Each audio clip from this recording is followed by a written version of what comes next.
ምና መቀበል ከፈለክ እኔ የምለውን ተከትለ ትላለ ማለት ነው። ሻሃዳ ትላለ ማለት ነው። ድምጽ ጠፍቷል። አለሁ እየጠበቅኩ ነው። ኦኬ እኔ የምለውን ተከትለ ትላለ ማለት ነው። ያው ትርጉሙን መጀመሪያ ልንገርህ። ላኢላሃ ኢለላህ ማለት ከአላህ በስተቀር በሐቅ የሚመለክ አምላክ የለም ማለት ነው።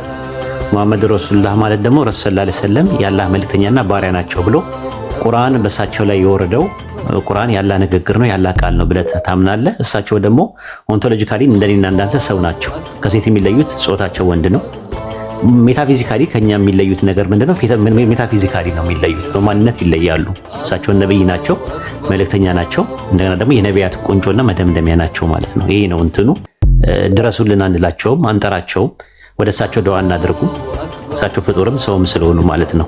ይሄ ነው ያለው ነገር። መልእክተኛ መሆናቸውን ብቻ አንድ ሰው መመስከር አለበት ማለት ነው። እኔ የምለውን ተከትለህ ትላለህ ማለት ነው። ኢንሻአላህ አሽሃዱ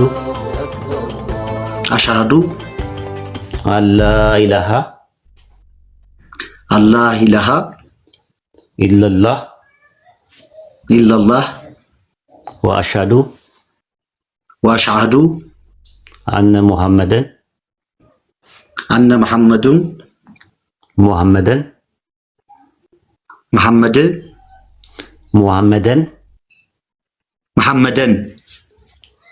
አብዱሁ ወረሱሉሁ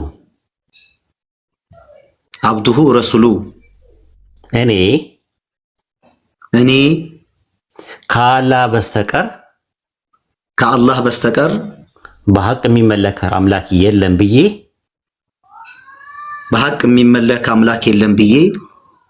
በልቤ አምኜ በአፌ እመሰክራለሁ።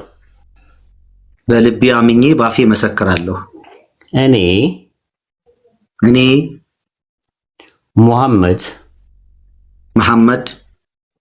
የአላህ ባሪያና መልእክተኛ መሆኑን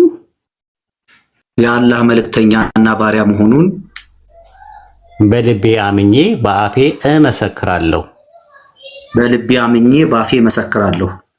ማሻአላህ። አላሁ አክበር።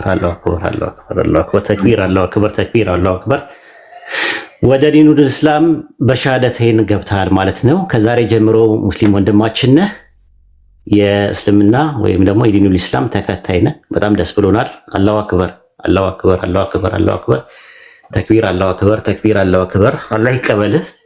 ዱዓ አድርግልን ለኛም እንግዲህ ኢንሻአላህ አላህ ይቀበልህ። በጣም ደስ ብሎናል።